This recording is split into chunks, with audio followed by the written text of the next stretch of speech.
नमस्कार दोस्तों, आज फिर हाजिर हूँ मैं एक और नए प्रयोग के साथ।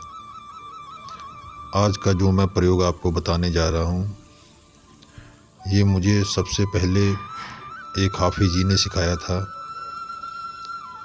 कि कैसे किसी के बारे में पता किया जाता कि उसके ऊपर जिस्मानी बीमारी है, कि उसके ऊपर कोई जादू है या उसे खिलाया पिलाया गया है, या उसके ऊपर कोई देवी देवता है, कि उसके ऊपर किस तरह का कोई चीज़ प्रयोग हुआ है। तो ये प्रयोग मुझे सिखाया था उन्होंने कि धागे द्वारा कैसे पता किया जा सकता है कि किसी के ऊपर किस तरह का असर है। शुरुआती तौर में मैंने भी इसी शब्द का प्रयोग करके कइयों के बारे में पता लगाया कि उनके ऊपर क्या है, किस तरह की बीमारी है, या उनके ऊपर किसी ने तंत्र मंत्र कर रखा है। तो इसी धागे से मैं पता करता था। तो काफ़ी वक्त मैंने इसका इस्तेमाल किया और कामयाबी भी मुझे ईश्वर की कृपा से बहुत जल्दी मिल गई थी। शुरुआती तौर में ज़्यादा अनुभव नहीं था मुझे इसके बारे में, लेकिन जैसे जैसे वक्त बीतता गया बहुत कुछ सीखता चला गया। ईश्वर की कृपा से मुझे बहुत ज्ञान मिला। अलग अलग गुरुओं से मैंने अलग अलग शिक्षा प्राप्त की और एक सीखने की चाह थी, वो पूरी हो गई। अभी भी कुछ सीखने को मिलता है तो मैं ज़रूर सीखता हूँ और मैं ईश्वर का धन्यवाद करता हूँ कि उसने मुझे ऐसी बुद्धि दी कि मैं इन विद्याओं के बारे में जान गया और इसमें मगन हो गया। एक चाह थी और वो पूरी मैंने की। मुझे शौक़ था इन विद्याओं को सीखना और ऐसे गुरुओं की तलाश करना जो सच में इन चीज़ों को जानते थे और सिखाते थे। वैसे जल्दी से नहीं सिखाते थे, बहुत प्रयास करना पड़ता था तभी वो सिखाते थे। तो आज का जो प्रयोग है वो मैं आपको बताने जा रहा हूँ। ये बहुत ही सटीक है। आपको एक ग्रीन कलर का धागा ले लेना है, जो कपड़े सिलने वाला जो रील आती है, सुई धागा जो होता है, उसको नहीं लीजिएगा। वो किसी भी चीज़ में प्रयोग ना हुआ हो, धागा नया लीजिएगा। और एक गुलाब के इत्र की शीशी लीजिए और जिस आदमी को या औरत को आपको चेक करना है उसको आप अपने सामने खड़ा करिए और जो धागे की एक सिरा है वो किसी दूसरे को पकड़ाइए और उसके पैर का जो अंगूठा है उसके नाखून के ऊपर रखने के लिए कहिए और बिल्कुल जो आखिरी का हिस्सा है उसको बिल्कुल थोड़ा सा पकड़कर नाखून पर रखें और दूसरे हिस्से से नापते जाइए। और जो आँख के ऊपर दोनों ये पाशेनी है, जो बाल होते हैं आँख के ऊपर, ये नाक के बीचों बीच, जिसे हम जहाँ पर औरतें बिंदी लगाती हैं, इस हिस्से में यहाँ तक आपको नापना है। चाहे आदमी हो चाहे औरत हो, जहाँ पर औरतें बिंदी लगाती हैं उस जगह पे दोनों के बीच में वहाँ तक नापना है। आपने ध्यान रखना है आपने कहाँ तक नापा है। तो सीधा खड़ा कर लेना है आपको जिसको नापना है। और एक बार आपने धागा नाप लिया तो उस धागे को आप 7 बार मोड़ लीजिए। मतलब कि 7 तार, जैसे आपने 5 फुट का आदमी है तो 5 फुट का आदमी आपने नाप लिया उस धागे से। मतलब जहाँ तक आपने नापा, एक एग्जाम्पल बता रहा हूँ कि जहाँ तक आपने नापा उसका पूरी लंबाई 5 फुट हो गई। अब आपको उस 5 फुट को धागा कम नहीं करना है, उसी 5 फुट को 7 बार मोड़ लेना है। मतलब कि 5 फुट धागा, जो 5 फुट का धागा है वो 7 बार मुड़ना चाहिए। मतलब कि 7 धागे होंगे, जो 7 तारे होंगी वो 5 फुट की ही रहेंगी, वो एक भी इंच कम नहीं होनी चाहिए। इस हिसाब से आपको नापना है। मतलब कि चाहे आप उसको 7 बार नाप लीजिए, चाहे एक बार धागे को नाप के उसको 7 बार कर लीजिए। इस तरह आपको करना है कि धागा एक भी इंच कम नहीं होना चाहिए। जैसे 5 फुट का आपका धागा है, नापने पर आया है, तो 7 जो तारे होंगी धागे की वो 5 फुट ही रहेंगी। ऐसा आपको नापना है। फिर भी अगर आपको समझ में ना आए तो आप मुझसे पूछ सकते हैं, डिस्क्रिप्शन में पूछ सकते हैं, मैं आपको बताने की कोशिश करूँगा, जिसको ना समझ में आए।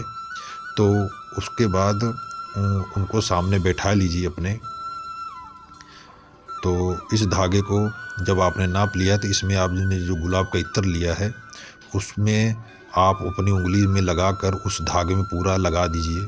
उस धागे में पूरा गुलाब का इत्र लगा दीजिए और उसको थोड़ा सा जैसे गोल करके, मतलब बल ना खाने पाए, उलझना नहीं चाहिए उसको, इस हिसाब से इकट्ठा करके उनके सर के ऊपर रख दीजिए। मतलब इकट्ठा करके सर के ऊपर रख दीजिए, मतलब घुमा घुमा के जैसे एक रोल बना लेते हैं उस हिसाब से, मतलब खोलने पर उलझना नहीं चाहिए, इस हिसाब से बनाइएगा। तो इस शब्द को आपको 41 बार पढ़ना है। 41 बार पढ़कर आपको फूंक मारना, जैसे एक बार पढ़ा एक बार फूंक मारना है, 2 बार पढ़ा फिर दूसरी बार फूंक मारा, तो ऐसा आपको 41 बार मंत्र पढ़ना है, 41 ही फूंक मारना है। उसके बाद आपको उनको फिर खड़ा करिए और जहाँ जैसे धागा पहले नापा था फिर उसी तरह नापिए। जिसको आपने पकड़ाया था अंगूठे पे रखने के लिए उसको उसी उतना धागा उसको बोलिए, जितना आपने पहले पकड़ा था उतना ही पकड़ना, और ऊपर की तरफ आप पकड़िए जहाँ तक आपने नापा था। जहाँ पर औरतों की बिंदी लगती है माथे की, वहाँ तक ही नापना है। तो वहाँ पर देखिए कि धागा कम हुआ है कि ज़्यादा हुआ है, मतलब कि या तो वो नीचे को आएगा या तो वो ऊपर को जाएगा। अगर एक उंगली कम होता है तो समझ लिए किसी देवी देवता का असर है, किसी ने देव मंत्र का इस्तेमाल किया है, देवी देवता का इस्तेमाल किया है। उनके जो सिद्धिदायक होते हैं, जो उन्होंने सिद्धियां प्राप्त की होती हैं, वो इस तरह का कर्म करते। तो आपको मैं उसका बता रहा हूँ कि अगर एक उंगली कम हुआ है तो समझ लीजिए कि किसी देवी देवता का प्रयोग किया गया है। अगर 2 उंगली कम होता है नीचे को, जहाँ तक धागा गया उसके ऊपर 2 उंगली ऐसे उंगली तिरछी करके आप रख सकते हैं, और तभी पता चलेगा 1 उंगली कम हुआ कि 2 उंगली कम हुआ। तो जैसे 2 उंगली कम हो जाएगा तो समझिए किसी आसेब, जिन और कब्रिस्तान की जैसे मदद से किसी को भेजा जाता है, तो उस तरह का असर है। और अगर 3 उंगली कम होता है तो समझ लिए ये मंत्रों का प्रयोग किया जाता है, जादू जिसे बोलते हैं आप, काला जादू बोलते हैं। ये वो चीज़ है, अगर 3 उंगली कम हो जाता है तो जादू में कई प्रकार हैं, उसकी कोई भी गणना नहीं है। तो 4 उंगली कम हो जाता है तो सूखे की बीमारी में राह चलता कोई आत्मा जैसे छू लेती है तो वो ये सूखे की बीमारी पकड़ती है। ख़ास करके बच्चों को ये चीज़ होती है, जो हाल ही में पैदा हुए होते हैं 1-2 महीने के, तो उनको ऐसा होता है।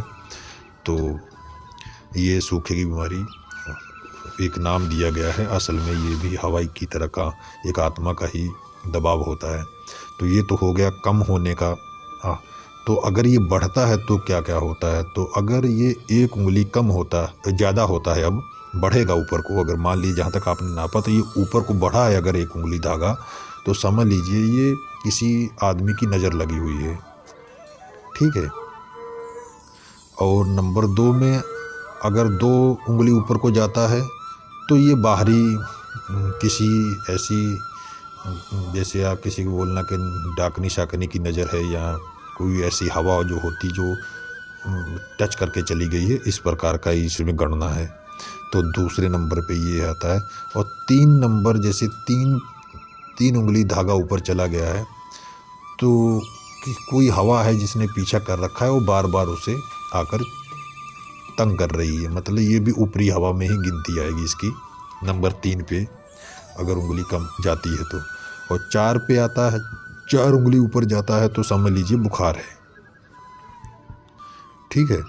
अगर ना कम होता है ना ज़्यादा होता है, जितना आपने नापा है उतना बराबर है, तो उनको जिस्मानी बीमारी है, उनके ऊपर किसी भी चीज़ का असर नहीं, ना भूत प्रेत का, ना जादू तंत्र मंत्र यंत्र, किसी चीज़ का प्रयोग का असर नहीं है अगर कम ज़्यादा नहीं होता है। तो ये जो शब्द है मैं डिस्क्रिप्शन में लिख दूंगा, और इस शब्द को आपको बुधवार, जैसे आज बुधवार है, जैसे आज मैं वीडियो डाल रहा हूँ तो आज बुधवार है, तो आज की जो शाम है इसको 10 बजे आपको एक साफ़ सुथरे कपड़े पहन लेने, मुँह हाथ धो लीजिए। तो गुलाब का इत्र लगाइए, अपने सामने अगरबत्ती जलाइए, लो बान थोड़ी सी किसी चीज़ में सुलगा लीजिए, जैसे अंगारे वंगारे अगर जलाकर आप कर सकते हैं तो ज़रूर, नहीं तो लोबान की वो धुनी भी आती है, उसको आप सुलगा सकते हैं, तो ये ज़रूरी है। तो इसको आपको 10 बजे से लेके 12 बजे तक आपको जाप करना है, बुधवार की आज रात को 10 बजे से नहीं 11 बजे से, सॉरी 11 बजे से आपको 11 बजे से शुरू करना है और 12:30 बजे तक आपको जाप करना है, बुधवार को सिर्फ एक ही बार। तो अगर वीरवार को भी कर लेते हैं, शुक्रवार को भी कर लेते हैं तो बहुत अच्छा है, वाक सिद्धि हो जाएगी। तो इसका कोई भी ज़्यादा दिन का जाप नहीं होता है, एक बार में भी हो जाता है। वो तो जिनका ऑरा ज़्यादा पावरफुल होता है तो उनको एक बार में ही सब कुछ सिद्ध हो जाता है, और कईयों का थोड़ा कमज़ोर होता है तो उनको 3 दिन करना चाहिए। तो मैं तो कहूँगा कि आप बुधवार की रात को शुरू करें और शुक्रवार की रात तक आप इसको जारी रखें। कोई ज़्यादा मेहनत नहीं है, एक बार कर लेंगे तो सारी ज़िंदगी के लिए ये आपके काम आएगा। आप अपना भी अपने ऊपर भी इस चीज़ का प्रयोग करके अपने घर वालों को देख सकते हैं और दूसरों को भी देख सकते हैं। तो अब मैं इस आगे चलकर आपको ये बताऊंगा कि इनका इलाज कैसे करना है। अगर आपको ये चीज़ें मालूम होती हैं तो आप इनको इलाज कैसे करेंगे, लेकिन इस धागे का उपयोग करने के लिए भी आपको सुरक्षा कवच की ज़रूरत है। जो मैंने आपको सुरक्षा मंत्र अपनी वीडियो में बताया है पीछे, उसका प्रयोग करने के बाद ही इसका भी प्रयोग करें, क्योंकि आप किसी को चेक करने जा रहे हैं, अगर उसके ऊपर कुछ ऐसी हवा है या किसी मंत्र का तंत्र का प्रयोग हुआ है तो वो आपको हानि दे सकता है। इसलिए पहले आप अपनी सुरक्षा ज़रूर करें। जो मैंने सुरक्षा का शरीर सुरक्षा का बताया है मंत्र, उसका प्रयोग ज़रूर करें, तभी इन मंत्रों का आगे इस्तेमाल करें। तो आशा करता हूँ इसके जो मैंने आपको बताया है, इससे आपको काफ़ी मदद मिलेगी, बहुत हद तक मदद मिलेगी। ये मेरा खुद का आजमाया हुआ, मैंने काफ़ी वक्त इसको इस्तेमाल किया। आप भी करिए, आप खुद जान जाएंगे कि मैंने सही बताया है कि नहीं। फिर मिलूँगा एक और नए प्रयोग के साथ, तब तक के लिए नमस्कार।